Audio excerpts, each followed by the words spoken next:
Bro, What? guess what? What's that? I learned a new term at therapy. Really? Yep. I feel like I've been hearing this a lot. Was it a disassociation? It is. No kidding. So what the hell does that even, what does that even mean? Well, here's the technical definition. Okay. Dissociation disorder or dissociative disorders are mental disorders that involve experiencing a disconnection and a lack of continuity between thoughts, memories, surroundings, actions, and identity. Oh, it's pretty serious. Yep. You try and talk about it? I want to talk about it. Let's do it, bro. Let's dig in.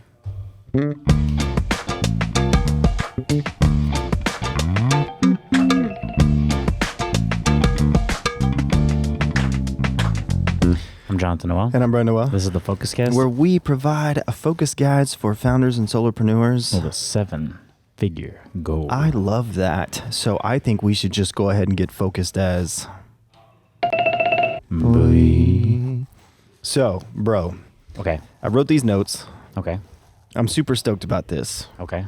I think we should launch the DAP, What's that? Disassociation Awareness Podcast. Dab for that. Can I get a dab on DAP? Anyway, so, bro, I listed some of these. Do you feel this way? Because, you know, again, everything is not black or white, right? Like, Right, of course. It's not you have a disorder or you don't, right? All Right. of us struggle with these different things, and they affect our lives as it relates to our work, our families, our lives, Right, our happiness. it's not linear. Yes. There's nuances. And that's why, like, okay, so this is a total side subject, but it's the reason behind the classification. So when I have two children, both of them have Down syndrome. Now, notice the way I said that. I didn't say I have two Down syndrome children. Right. I have two children. They're human fucking beings. Right. You started with they are children. We're not just you're not immediately giving them labels right out the gate. Right. And who happen to have Down syndrome. Right. So again, back to these things that we talked through, and so for some people it may be uncomfortable, or they may feel kind of ashamed to talk about this kind of stuff. All of us have some trauma or some things that we're dealing with, whether it's actually physical or it's mental or whatever. And we're all trying to figure it out, man. Trying to level up. That's literally life. Yeah. There's no destination. No. It's just a thing that we're doing. Yeah. And you know what? What's that, bro? It feels fucking good. Hopefully. So far. I feel great. So I hope our listeners feel great. I hope they you're do. Driving right now, listening, or wherever you're doing, and I hope you just take a deep breath you think, and you think, I'm so thankful for the Focus Cast. these bros. These You two know, brothers have done so much for me. Maybe one day it would be nice to positively impact lives. Yeah, 100%. So disassociation, bro. Yeah, what do we got? Do you feel this way? So I Okay. had never heard this term in my life Okay. as a 40-year-old man until 2 weeks ago in a therapy session. And this resonated with me so much. It got you, hit you hard. It hit me, bro. It hit me. It hit me, my whole body. So have you ever felt some of these things? So the first one is memory loss, kind of like amnesia, or certain time periods, events, or people, or personal information you just absolutely can't remember. It's the first question. In the case of you, the whole point, we brought up the therapy Yes. from when you were a kid. From like 5 to even as late as like, and again, like I read that like pre-10, you don't remember a lot of that stuff, but I'm talking like, I've got like 5 or 6 memories up until like, I got married. And most of it's just gone. Like I don't even know who that person was. Like I literally was in a coma from the time I was born to that age, minus a few getting out of the coma and walking out and coming back in. Like that's it. So I relate to that. Well, number 2, which is very relevant to what you just said on Yep. this list of do you feel this way, is a sense of being detached from yourself and your emotions. So You were so detached that you don't remember like a 15-year span of your life. yeah, I feel completely detached from myself. And like the second bullet, a perception of the people and things around you as distorted or unreal. Like describing me finally being able to articulate this unlike I ever had before in my life, which is like rewarding in of itself. But like I feel like an actor in this world's not even real. Watching yourself from a third party perspective or something. Yes. Right, third person almost. Yes. There's a third person telling me how to navigate this world so I don't kill someone or kill myself. And like, it's just telling me how to perform. Just tell me how to act. Yeah. And I've, like I'm very confident and comfortable and sane, and I've done a good job. I've been a good actor. Yeah, for sure. But as I turn 40, I don't want to be an actor anymore. It's time to actually hop in. That's deep, bro. Time to hop in the body.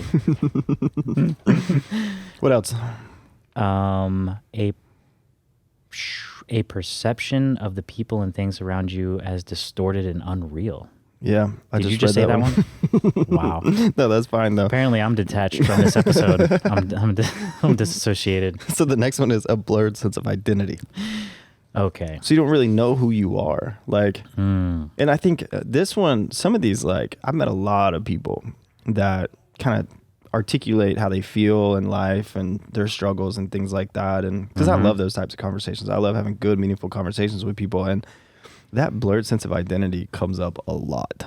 Like, I don't even know who I am. Like, I just feel like I'm playing a part. And I've heard a lot of people say that. So it's just everybody around you. You're living everyone else's truth and not yours or something. yeah, you don't even know what you're... Society told you to feel a certain way. Your parents told you to feel a certain way about this and that. And before you know it, you just become a conglomerate of everyone else's ideas of what you should be and not your own. Absolutely. And obviously there's some very cultural things related to this as well. Certain cultures like... Oh, yeah, most definitely. Dad was a doctor, you're going to be a doctor. And if you're not anything but a doctor, you're a disappointment. Like, everyone in your family is law enforcement. Yeah. You got to be police. Now you got to join the military. Yeah. You got to go to this school because, well, my great-grandfather, we've been going to Yale forever. Whatever. Yeah. I'm not sure people sound like that if they're going to Yale. Son, you're going to Yale, son. I don't give a shit what you say. Significant stress or problems in your relationships, work, or other important areas of your life. Yeah. So maybe if you struggle, like what's interesting for me is, and I'm going to talk through this on our, bro and I are going to release kind of a just more loose life progress videos and podcasts. And so I'm going to talk more about this, but like, I feel like as a 40-year-old, like for me in my like young 20s and things like that, like tons of problems with relationships and a lot of stressors, but I feel like I've just kind of learned how to navigate it. Like, for me, and I'll talk through different ways of how I kind of learned to cope with disassociation because I didn't even know that was a thing. But yeah, if you have significant stress and problems with relationships, maybe that's a thing. So disassociation could be playing a role in that. 100%. So the next one is inability to cope well with emotion and professional stress. So disassociation is really interesting. So in describing this, you almost feel like you live outside yourself. So there's like this cognitive... Your dissonance. Yes, cognitive You're watching dissonance. yourself. So you're detached from the emotional being, but the emotional being still exists. And so it comes up in random crazy ways. Like maybe if you're someone that like you're constantly like performing, then all of a sudden you get so mad or so drunk that you go out and punch a wall, or like you have these bursts of sadness, whatever it is, then that may be an indicator of disassociation because the emotional being is there. You're just constantly saying, you stay over there and I'll navigate this world. Yeah, without you. Yeah. But that's not possible. It's not possible. Yeah, man. Another thing potentially associated with this: mental health problems, depression, anxiety, suicidal thoughts, and other behaviors. Yeah. So it can get ugly. Just like anything, depression can get ugly. Anxiety can get ugly. Some people have anxiety attacks every day at work. And obviously these are not all, it's not all 1-to-1 ratio correlation. Right. It's just some people, everyone feels everything differently. Duh. Yeah. We're not all exact copies. Yeah, we're not all trying to get to one thing. Right. Like the goal is not to be like that. The goal is just to, for me anyway, the goal is just to, understand more about myself so that I can present that to the world and, whatever. So according to this article in the Mayo Clinic, these are the symptoms of dissociation disorder. So those are things like what we just covered is like, hey, you ever felt this way? Like something to consider, right? And again, I hate this whole like, I got to find a disorder. Obviously, yeah. I need to put a label on it, right? Like that's not the goal here. Like you wake up tomorrow and you're like, oh man, I know what I have. Right. So now that someone's going to try and give you a pill. Yeah. Yeah. That's definitely not. That's not the goal. If you haven't noticed that from our podcast. Yeah. There is no silver bullet. That's the true answer. Right. Right. Like hard things are hard. Great, profound statement. But meaningful things take time and take work. I mean, it's about doing the meaningful work. Feeling great is hard. It takes work. That's good. Yeah, that's a good one. It's not just something that you wake up one day and you're like, you know what? I'm tired of feeling like shit. I'm gonna feel great for the rest of my life. So I'm gonna eat a kale salad for breakfast, and all of a sudden, all my problems are gone. Yeah, no, all this shit takes work. It's almost like if anything takes work. Yeah, you want to feel good, it takes work. It's your other job. It's your other job. Yeah. Well, and back to business, right? Like we're humans launching and building businesses. Yeah.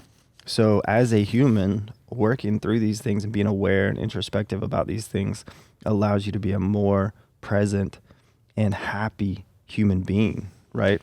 Mm-hmm. Which then allows you to apply that to your business. I've worked with people who were terrible.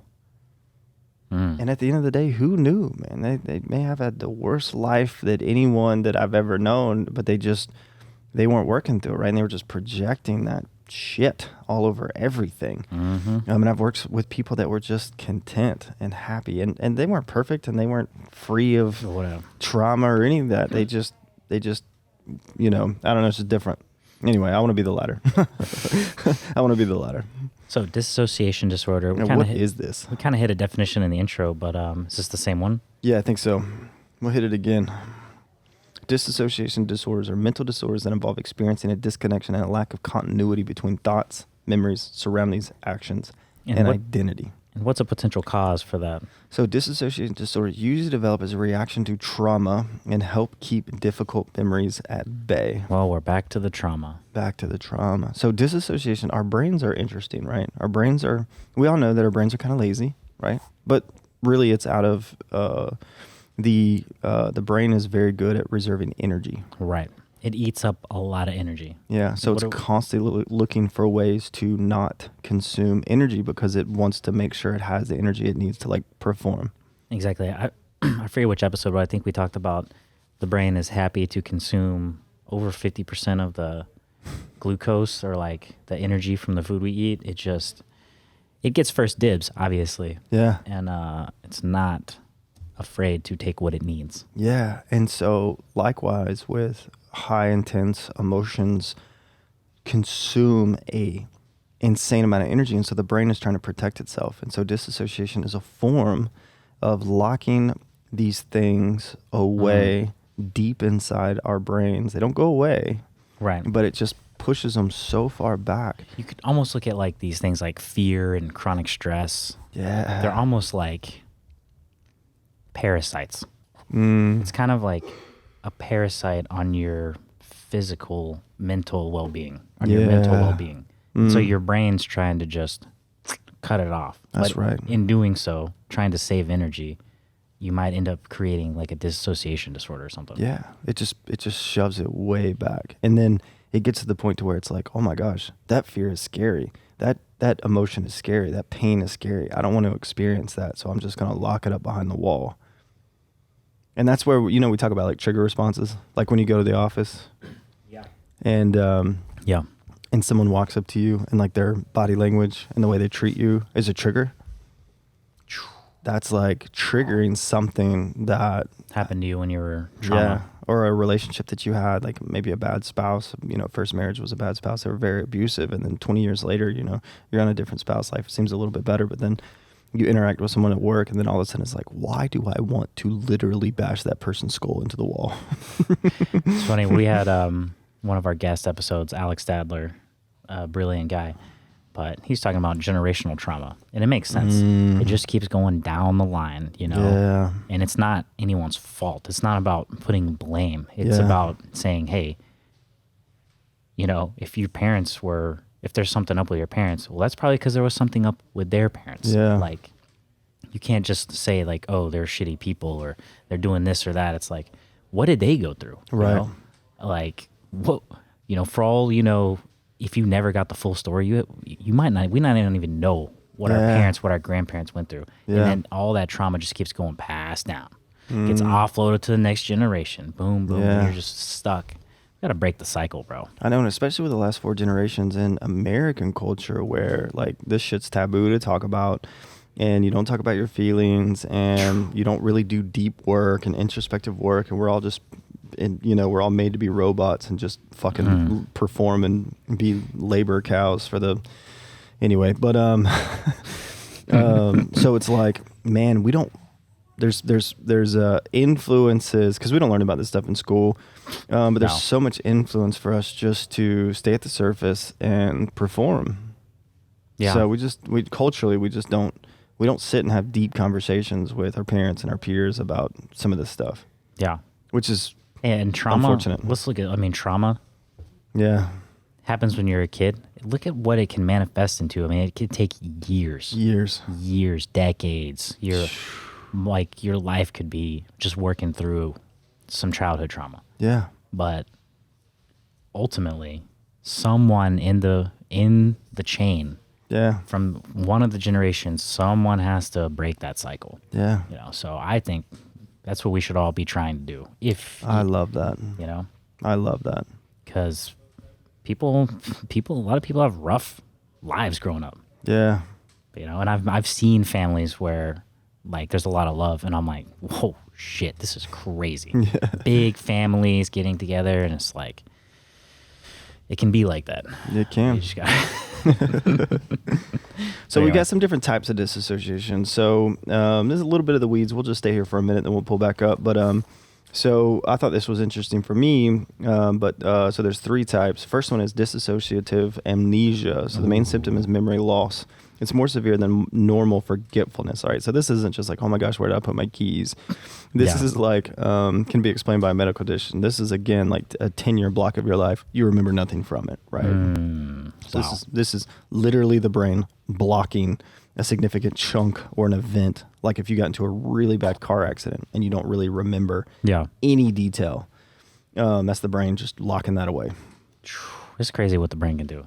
I know. It's amazing and crazy at the same time. Yep. We got another one here.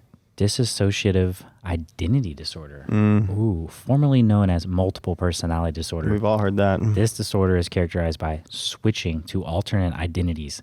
You may feel the presence of 2 or more people talking or living inside your head. Yeah.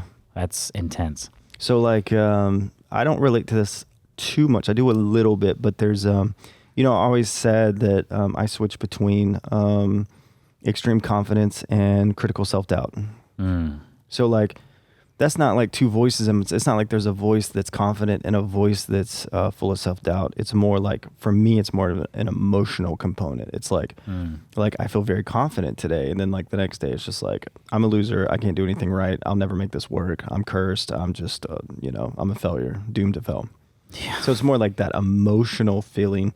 I think this is really what ties when we're talking about solopreneurs and entrepreneurs. When you're starting out, how many times is that going to happen to you? Oh my gosh. Where you wake up one day and you're like, why would I ever in a million years think that this could possibly work? Quit my job to do this. This has to be the dumbest idea of all the fucking things I've ever thought of. Yeah. This is absolutely the dumbest shit I could possibly work up. Yes. And then the next day, couple days later, you're like, all right, I just got to stick to the path and it'll work out. It's like, but these things happen. Yeah. Yeah. Well, think about like the CEO role, right? If you're CEO of a big company and it's like you go to work and we talked about this in one episode, like you have to perform, you have to be on, you have to. Yeah, like everyone expects it. We talked about you can't show up to work and be like, I don't know if any of this is going to work. You might not all have jobs. You got a meeting with all the managers. You're just like, nah, I don't want to do this anymore. So again, it's like, and that's kind of just natural, right? We play roles in different environments, but I think this is the like more to the extreme version. Yeah, yeah, exactly. Yeah. So the last one is Depersonalization, derealization disorder. So this involves an ongoing or episodic sense of detachment or being outside yourself, observing your actions, feelings, thoughts, and self from a distance as though watching a movie. And that one I can very much relate to. Wow. You know, I wonder how many people are feeling that, but they've never really just like had a name for it, or like had a, you know, been able to put a thumb on it, put a finger on it. That's, man, right there, man. I didn't even know this shit existed till 2 weeks ago. Not saying that like I've felt this 100%, but times where I have felt like this, I think I mentioned was when I was consuming too much marijuana. You know? Yeah. And I wonder how many people, like if you're a habitual smoker, and it affects everyone differently. I'm not saying everyone who smokes feel this. I'm not saying smoking is good or bad. Right. I know a lot of people who smoke. Yeah. But one of the things I did not like about it is because I felt like I was watching myself from a third fucking person. Not while I was high, but like the days off. Yeah. So it's still in the system. And I was just like watching a movie. I was not into that. Because you're like, it just feels weird, man. Yeah. Like you're detached from your body. Like you're driving around, like watching yourself drive. You're like, is this even safe? Yeah. You felt that, bro? Yeah.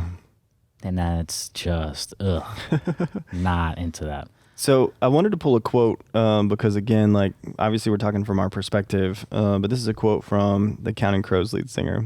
I thought this was fun. So look up some quotes from people. There's actually quite a bit of celebrities or just different people that we know about that.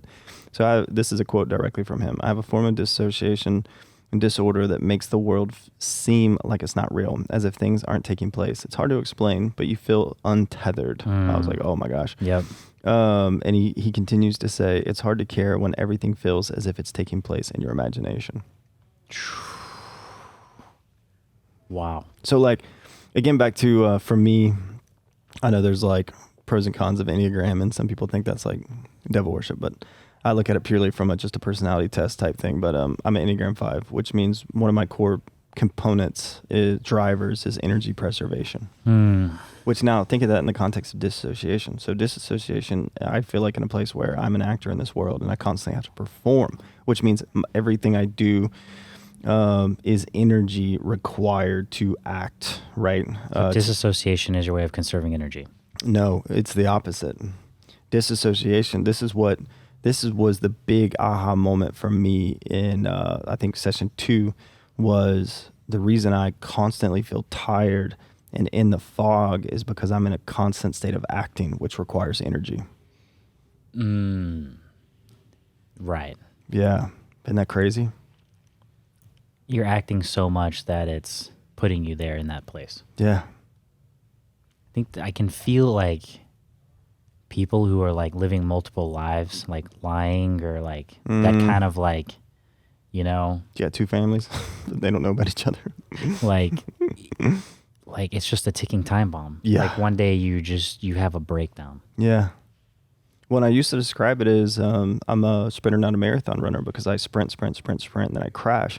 And I always thought, well, yeah, I mean, that is how I am, but that's how I've learned to cope. But now it's coming full circle, and I'm realizing that the reason I'm that way is because I'm operating out of my actor role, my alter ego, this disassociation actor, for the majority of my time. And so then I just get, after a while, I get so exhausted. I just got to go lay down.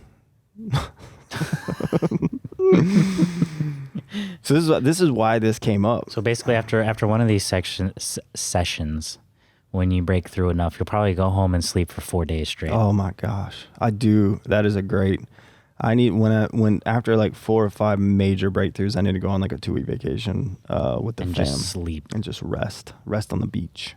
Some salt water. Some good healing salt water. Put your feet in the sand, ground with the earth. That's right. Oh.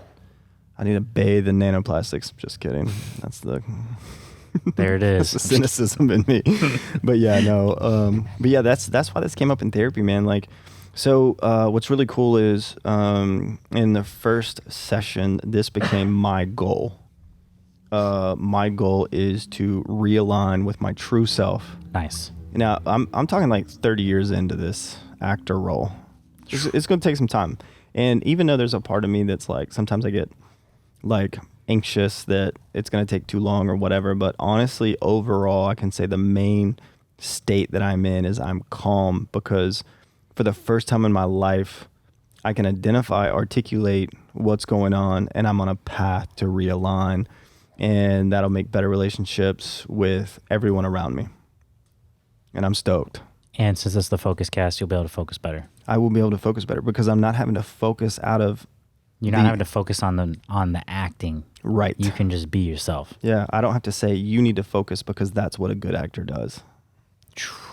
I can just fucking focus. It's almost like being an actor or living like that, you're just adding an extra step of energy cost for every single thing that you do. Everything. Husband, dad, business partner, business owner, good citizen, taxpayer. Gotta pay those taxes. Everything. Wow. Yeah, I know. Well, what can we do? Well, this is pretty interesting. So when I wrote these notes, this is in the context of what can you do if you're with someone or around someone who is on their path. What path? To realignment. Oh, gotcha. Yeah. So encourage ongoing therapy. Especially if it helps. Yeah. I think that's the biggest thing too. Like finding, it's okay if you go through a couple of therapists. Like I hear people say like, I went to therapy and it didn't work. And it's like, well, there's two things that's there. Number one, you may have not had the right therapist. Number two, you may not be ready for it yet, and that's okay, but don't stop trying. Like again, like going back to like what's a safe thing to say in our culture. We're going to level up. It's time to level up, you know? Yeah, what does that even mean? We just said it in the last episode. Well, and that's safe to say in our culture because, like, yeah, everyone wants to be better, be stronger, be richer. We're gonna work through our childhood traumas. Yeah. You're in this big meeting, and you're like, we're gonna level up, and everyone's like, yeah, and you're like, and we're gonna work through our childhood trauma, and everyone's like, what the hell is this guy talking about? I didn't sign up for that. You show up with your gym bros, you're all shaking your protein powders. We're gonna work through our childhood traumas. Get your journals out. Get your feelings wheel. Get your protein powder and your feelings wheel. It's time to level up, bitch. Oh my gosh, I love that. I'm going to let go of all this shit from the past right now. This one workout. Johnny over there, the reason I think you're a dick. That's amazing. Oh my gosh. What's next, bro? Being patient. Yeah. Oh, imagine that, you know. Patience. We are so just impatient as a culture. I mean, about everything. Kind of like when you think about being human hundreds of years ago. Yeah. If you're hunting, you know, what if you're outside all day and you're hungry and you still don't find an animal to kill? How much patience does that take? Wow. I mean, and that may have happened for weeks at a time. People don't even want to wait 20 minutes for food. Now, what if you have to wait 20 hours? You have to wait 20 hours to eat while you're trying to hunt. And not only do you have to catch the meal, you got to break it down. You got to take it back, break it down, cook it slowly. That seems like a lesson in patience. But yeah, none of this shit happens overnight. And I think the biggest thing here is, even though this is in response to working with someone else with potential disassociation, but this is so great for yourself. Like, be patient with yourself. As a solopreneur, as a founder, as a human being, just be patient. Just wake up and say, you know what? I'm going to be patient with myself today.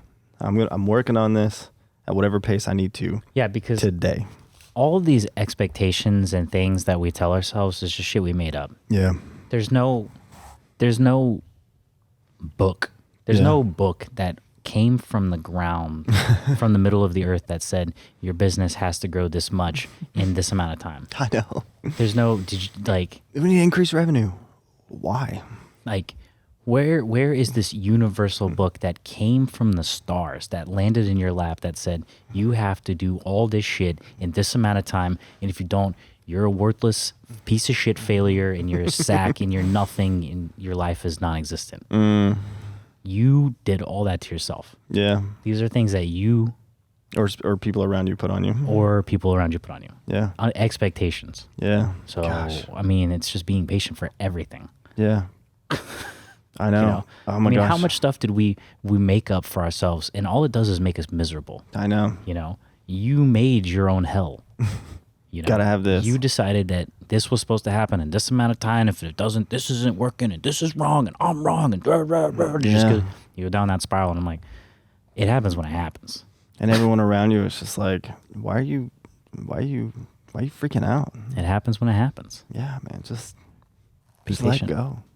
What's that little finger thing that you put your 2 fingers in, and if you pull really Chinese hard? finger trap. Yeah. Dude, life is a Chinese finger trap. The harder you pull, the more stuck you get. Yeah. It's like quicksand. Dude, that's such a good analogy. It's true though. Here's the next one. I love this one. Don't play games with the identities. So this is for if you know someone with dissociation. So this is I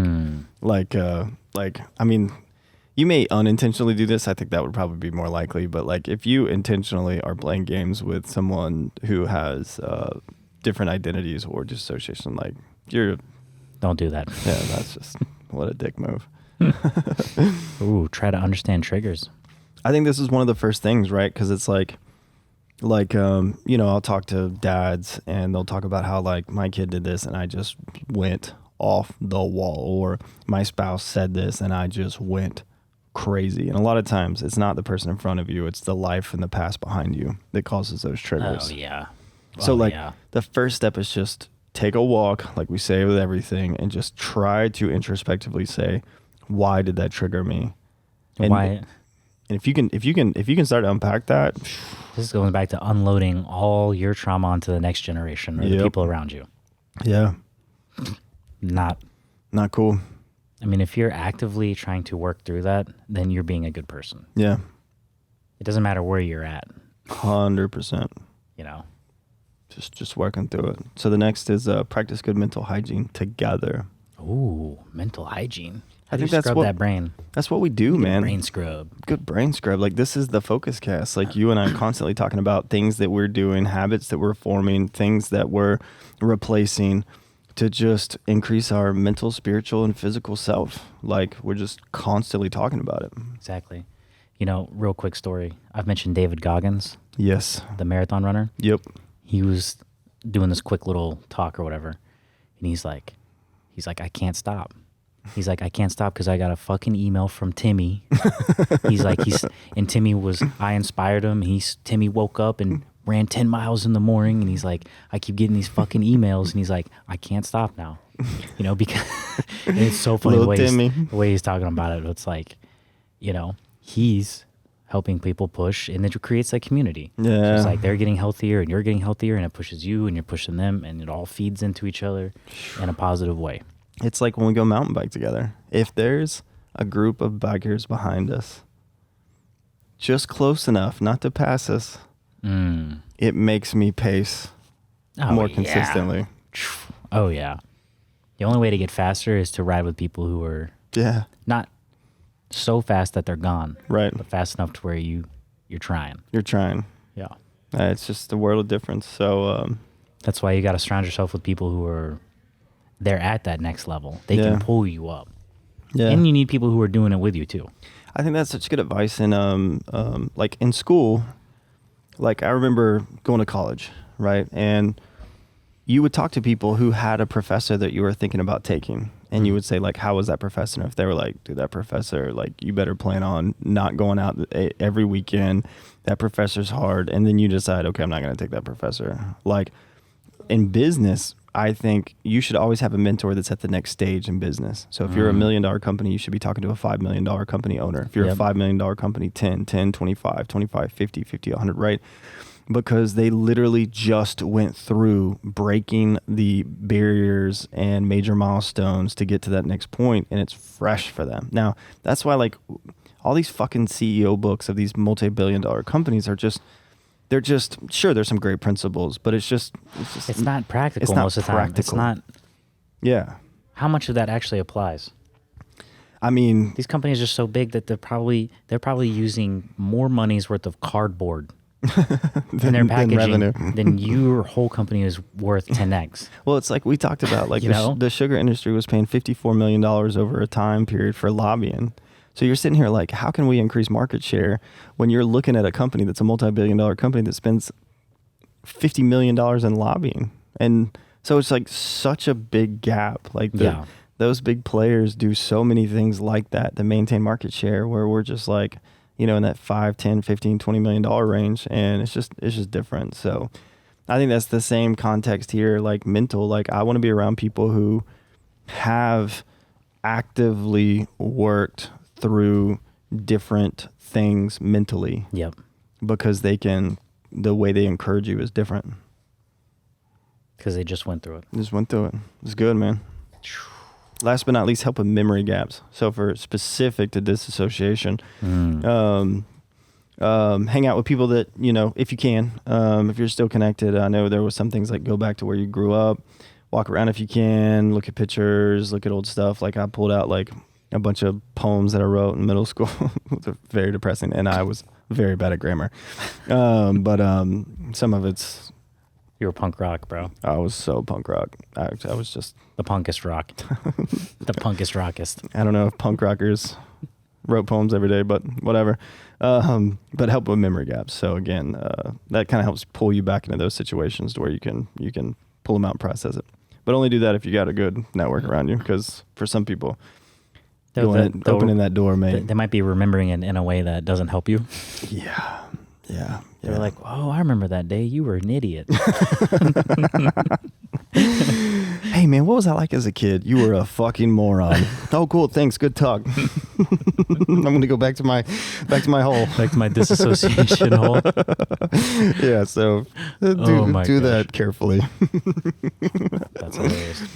So that's disassociation, man. It's been honestly, it's been one of the most incredible moments as a middle-aged man, if I live to be 80. Yeah, I think you will. I mean, it depends on how many train wrecks that we're going to see in the next 5 years. Anyway, if you know, you know. But anyway. Yeah, that's true. And with that, I think we're done here. Let's roll. Thank you for listening to The Focus Cast. Go to youtube.com/thefocuscast and slap that subscribe button. Head to thefocuscast.com to share what you want to hear next. Go forth and be focused as... Boy.